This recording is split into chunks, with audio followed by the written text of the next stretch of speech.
Good afternoon, distinguished guests, ladies and gentlemen. My name is An Thu Do. I am the External Vice President of the Vietnamese Women's Association in the Washington, D.C., Maryland, and Virginia. We are honored and we really appreciate all of you to take the time to come to our event. So before we start the program, I'd like to go over some quick housekeeping. First of all, the bathroom is on the left side. So that's the bathroom. And then I know that like a lot of people has a problem with the parking. And then there's a parking in the back of the store, like by the Goodwill store. So you can park over there because there are plenty of parking. So overall, the program will start about an hour. So basically, we will have, first of all, we will start the program now with the Pledge of Allegiance. It will be read by Daniel Doe. So please stand.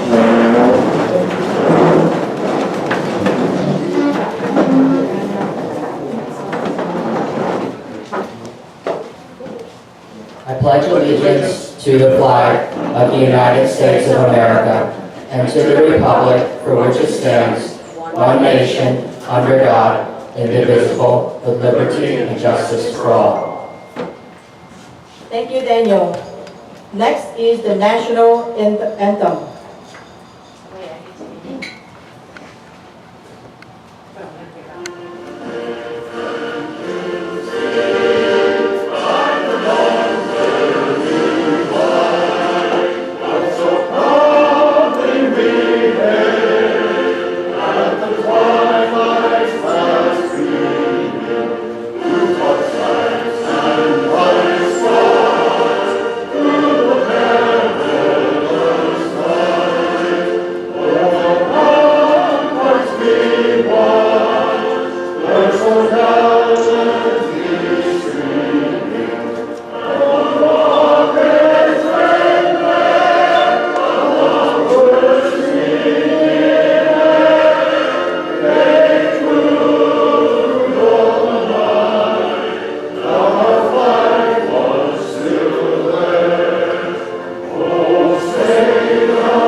Of Vietnam anthem.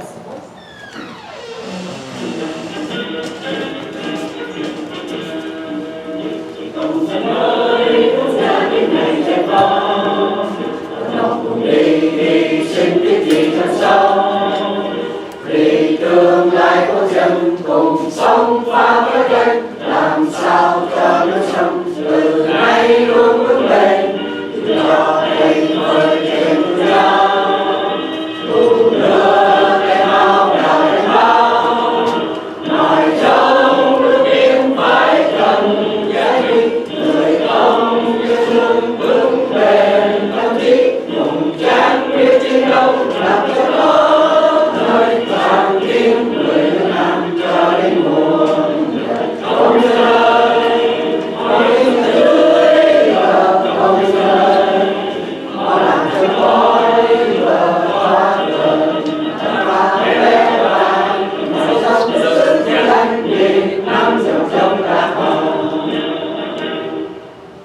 Following is a minute of silence to remember our fallen heroes, both American and Vietnamese, who have given their lives for the cause of freedom in Vietnam and elsewhere.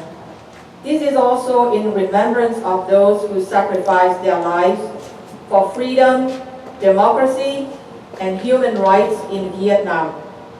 The minute of silence stops.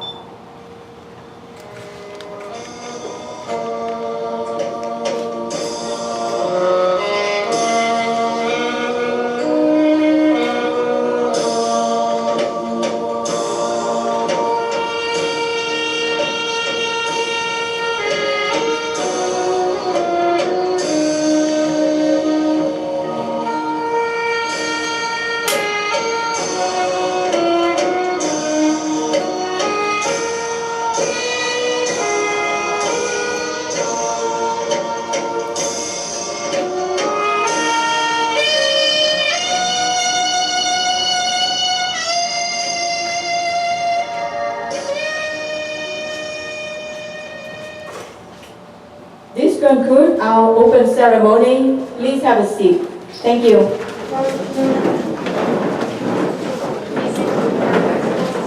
Next, I would like to introduce the President of the Vietnamese Women's Association in the Washington, D.C., Maryland, and Virginia, Mrs. Huỳnh Trúc Nương.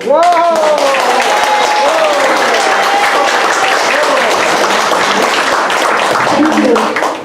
Ladies and gentlemen, our distinguished guests, friends and neighbors, we are honored to welcome you to our Women Association meet and greet to support Mr. Corey Stewart, the Chairman at Large of the Prince William County Board of Supervisors, and the nominee for Virginia U.S. Senate candidate.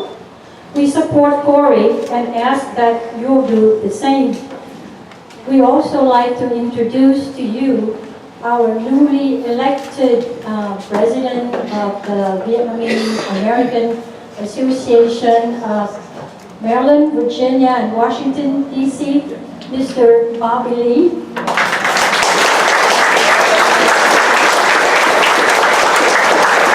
A very dedicated, energetic young man who will bring fresh air to the community. We'd like to invite Senator Dick Black to the podium to formally introduce Mr. Corey Stewart to you. Thank you.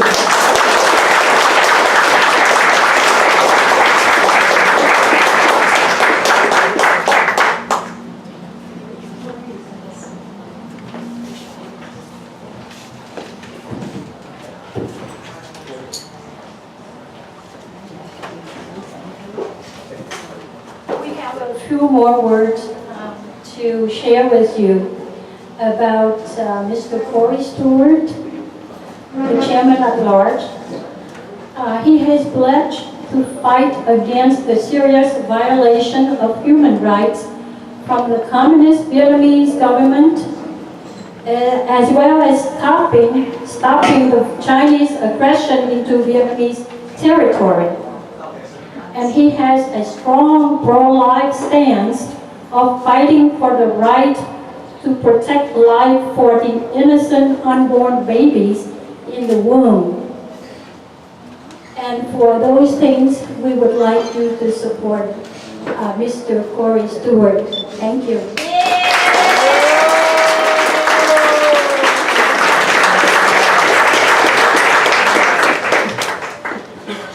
Just a quick note, like the two reasons that the President just mentioned to you is the reason that the Vietnamese Women's Association of the DC metro area support Chairman Stewart.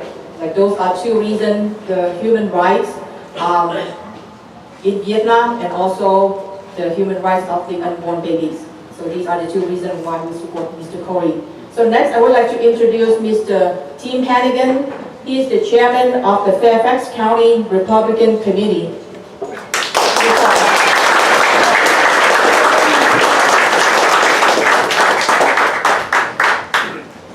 Good afternoon. It's my honor and privilege to introduce our guest speaker today, Senator Dick Black, sitting right here. Senator Black is a retired Marine or retired military colonel. He's currently serving as the senator from the 13th District in Virginia. He's been a state senator for about 5 years, a little over 5 years, and before that he was a delegate in the House of Delegates for 8 years. He is one of the longest serving, or he's one of the most conservative delegates in the General Assembly, or any of the state senators down there. As I mentioned to you earlier, he was part of the military. He was a retired colonel. He started out in the Marines, where he was an enlisted Marine, and he was so good at that, they made him an officer. He became a pilot through 269 helicopter missions in Vietnam. Crash landed when machine gun fire hit his helicopter, so he had that experience. Above and beyond that, he served a ground tour, serving with the 1st Marines, where he had his radio man shot, and he himself was wounded and received a Purple Heart for that activity. So he's had quite an experience in the military. He also, when he served in the Pentagon, supported the Senate Armed Services Committee, wrote executive orders for the President, and testified before Congress. So he's had an extraordinary experience. He's married for 50 years, that's 50, 3 children, and 16 grandchildren.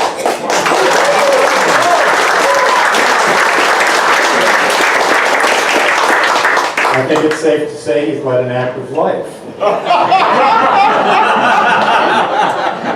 One quick anecdote.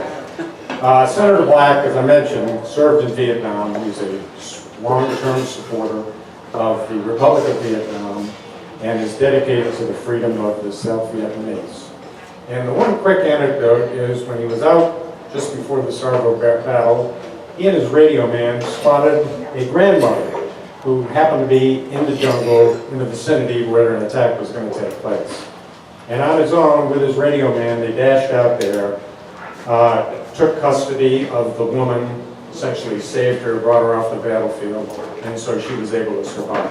And so that's the type of selfless person that our state senator, Dick Black, is, and I'd like to introduce him and ask him to come.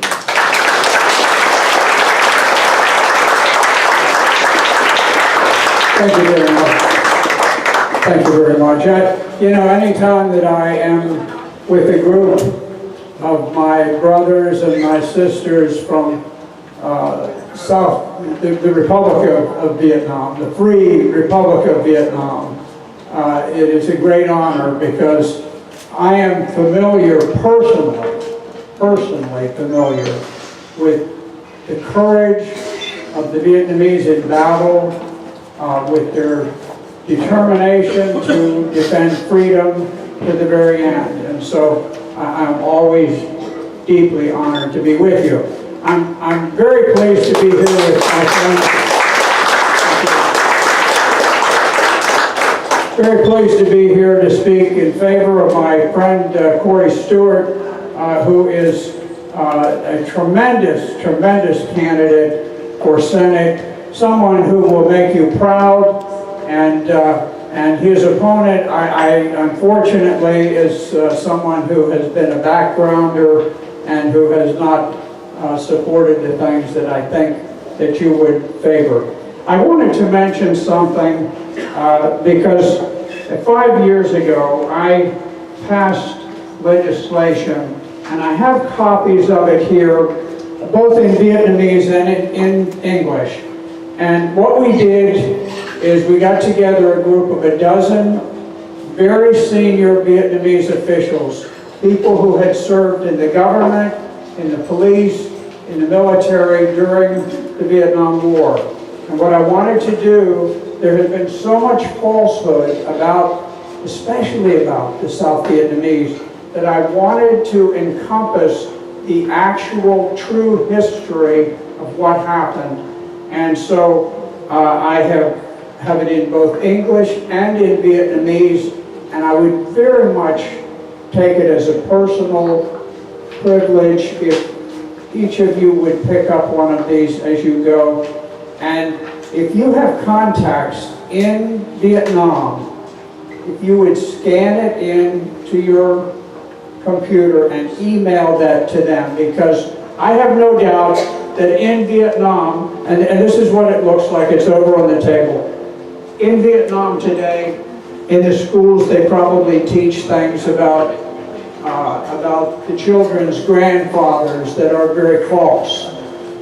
And the children do not know of the valor and the heroism. Because Vietnam won. The United States pulled out, Nixon provided supplies and so forth. He was very loyal to Vietnam. Because of his devotion to Vietnam, he won re-election within 49 out of 50 states, something that will probably never happen again. And then he was thrown out because there were people who were determined that South Vietnam must not survive, because if South Vietnam survived, their political careers were gone.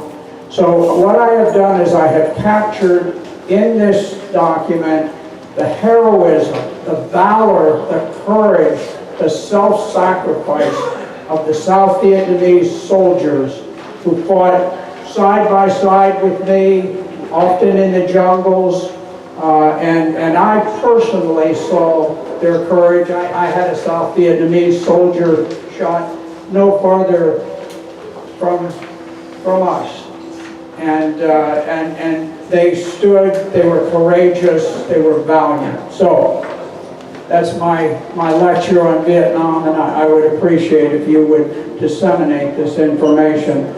The Virginia General Assembly enacted this and passed this true history of Vietnam, talking about the fact that 2 million Vietnamese fled, 1 million were placed in concentration camps, and 1/3 of those died in these what we call re-education camps. They were not re-education anything. They were concentration camps. They were as vicious and as bitter as anything that the Nazis imposed on the Jews in Germany, and people need to understand, and the young people need to understand. So I apologize for taking time for that, but I will tell you that I have a deep love for Vietnam and for all of you here. When I was over there as a pilot, I would visit a small village near Chu Lai, and there was a very nice girl. Her name was Ann Mai. And Ann Mai, she was a friend. She was a very nice, very decent girl, just a friend, but we would talk. I would have a soft drink in her shop. And then I told her one day, I said, I have to go to Da Nang. There's bitter fighting up there, and I've been asked to fight on the ground as a forward air controller with the infantry. And for the first time, she walked me back to the barbed wire fence at the Marine base, and the last words that she spoke, she said, "You go, I die."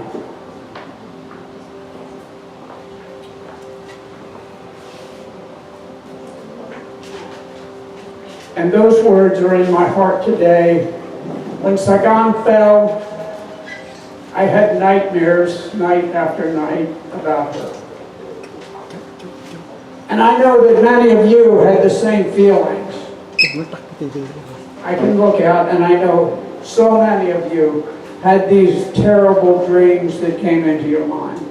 So I love the free Republic of Vietnam, and I hope that freedom will return there one day.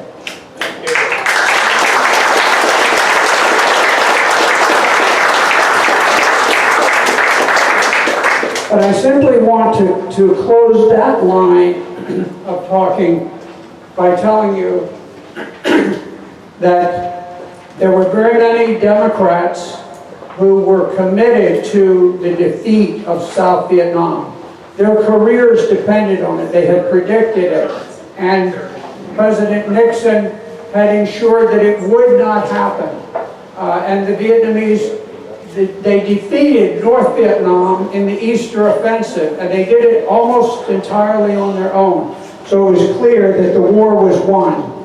And so they ousted Nixon, and then from there, the Democrats cut off all of the ammunition, the fuel, the supplies, the food, everything, and they left the Vietnamese helpless. I talked with a man who was a tank commander. He said they were rationed to where their tanks could go out with 1 shell and 5 gallons of fuel. Nothing. They couldn't even come back after they fired 1 shell. So they were deliberately defeated after they had won the victory in the war to defend the freedom of the South. Now, who did it? It was the people, the core and the heart and the soul of the Democratic Party that did it. And so we now have an election between a Democrat and a Republican. Now I know Corey Stewart. Corey Stewart is a man of strength, of boldness, and loyalty. And he will defend the interests of the Vietnamese people to the very best of his ability, and he will be loyal to you. He will not forget you as other people have forgotten you.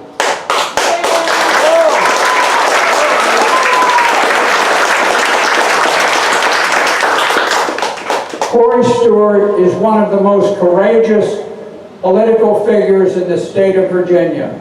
You find so many people who, they know something is going wrong, they stay silent. It's easy to stay silent. When something is wrong, when some injustice has occurred, Corey Stewart stands up and he speaks out.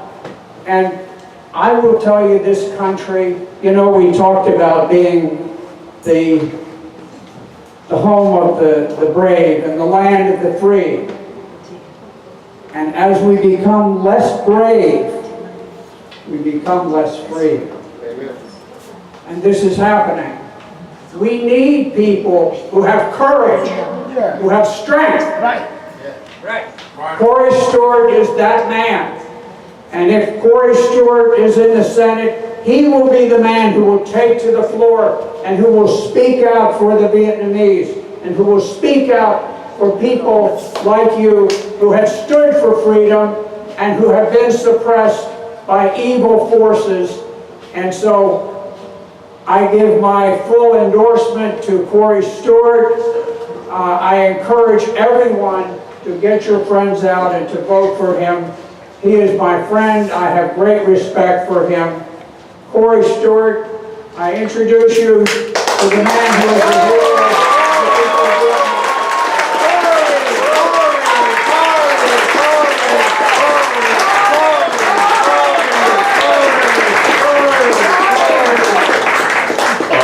Thanks a lot, Dick. That was better than my speech.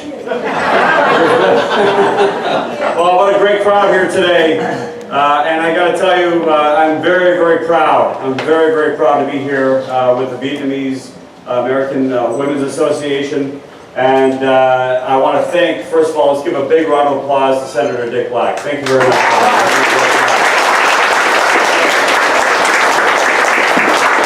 Of course, all these events, especially one of this size, it takes a lot of work and a lot of organization. For that, we need to thank Matt Truong and Antudo. Please give them a round of applause. So, who wants some really good news? Some really good news? Okay, latest poll. It's the first likely voters poll. We've narrowed the gap. We're within 5 points of defeating Tim Kaine.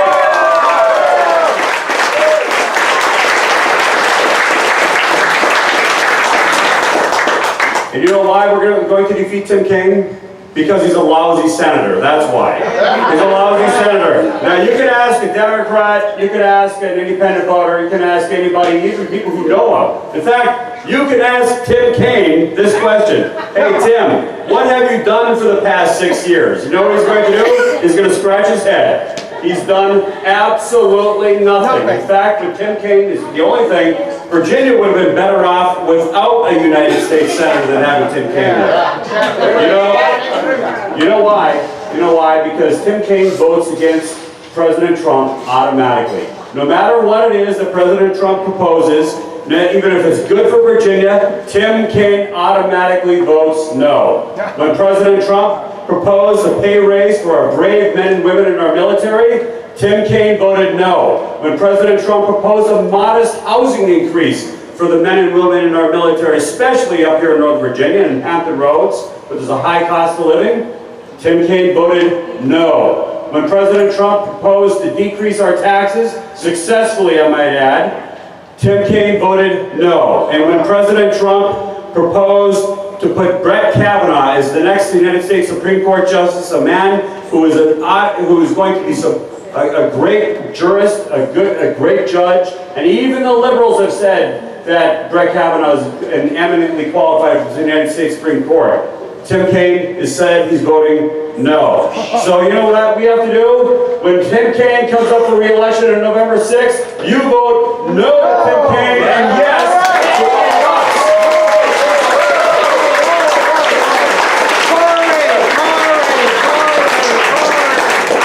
Before I begin, now my wife Maria couldn't be here. She's with my goddaughter celebrating her 10th birthday. But I am very, very proud. My oldest son, by the way, is off at college, his first year of college, my son Isaac. But my son Luke is here, and he doesn't normally come to all my events. But he's back there, my son Luke, right there. I'm very, very proud. As some of you might know, Maria and I, we met in East Asia. We met in Japan. I was teaching English. And I saw this beautiful blonde Swedish woman, and I'm like, wow.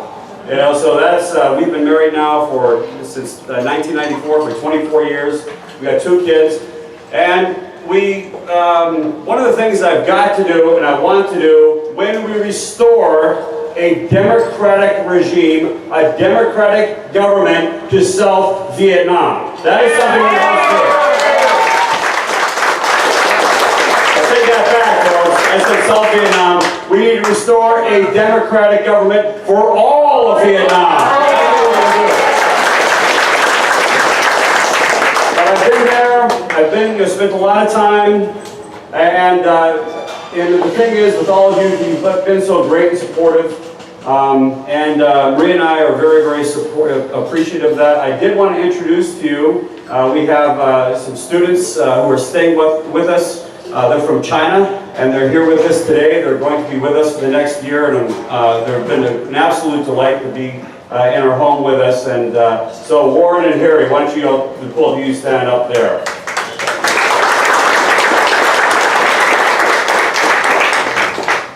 So we have a choice in this country. We chose in 2016 to look forward, not backward. We chose for a government in Washington. We chose for a president who is going to make America great again, and that's what we got with President Trump. Isn't that right? But he can't do it alone. President Trump cannot do it alone. He needs help. We are one vote away, folks, from securing and making sure we have a secure border on the border with Mexico, for making sure that we end the chaos in our immigration system. You know, it's not fair to those who wait for years, in some cases decades, to come into our country lawfully. And yet, we have millions of people streaming across the border from our southern border, and we don't know anything about them.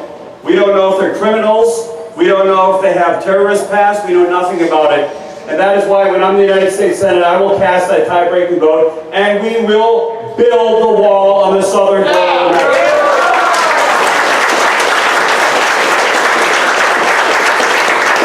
Our immigration system must be built upon the foundation of merit, on meritocracy. If you want to come to America, we welcome you, but you must be law-abiding. You must work hard. You must be able to support yourself and your families. And when you come to America, you will make America great. You will help to make America great. That must be the foundation of our immigration system. And that is what I will support in the United States Senate. And when 2007, when we had a lot of crimes that were being committed by MS-13 and other illegal alien gangs, we put into place in Prince William County a very common sense policy, and it's very simple. If you commit a crime, we check your immigration status. We don't care what race you are. We don't care what language you speak. We don't care about any of that. We care about one thing and one thing only. We check your immigration status, and if you've committed a crime, you're not released into the community. You don't commit more crimes against Americans. Instead of being released, and if you're a criminal, we send you back to your home country so you can never harm another United States citizen.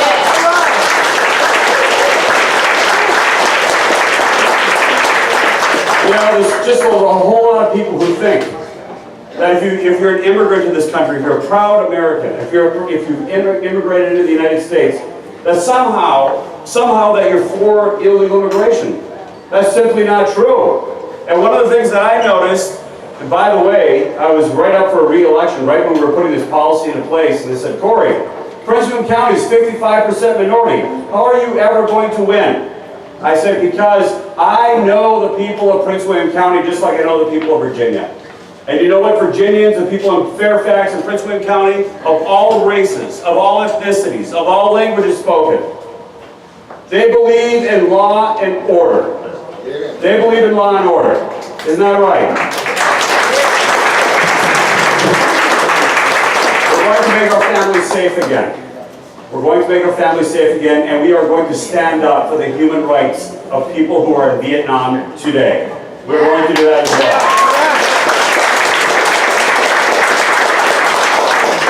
One of the things that this president has done, I got to tell you, I love the fact that a lot of us here in this room, we supported President Trump, and you know something? This is a president. This is a president who has kept his promises and who's gotten things done.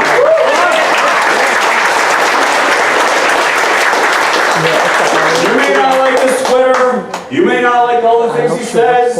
Actually, I like him on Twitter because he tweeted about me 3 times last week. But you can't argue with the results. The biggest tax cut since the 1980s. We're only 8 months into the Trump tax cut, into the Republican tax cut. By the way, Tim Kaine voted no on that tax cut. Wow. Tim Kaine voted no on that tax cut. 8 months, only 8 months into this tax cut. By the way, the tax cut that was passed in the early 1980s resulted in economic growth for 20 years. We're only 8 months into this tax cut, and already we have the lowest unemployment rate in 52 years in the United States.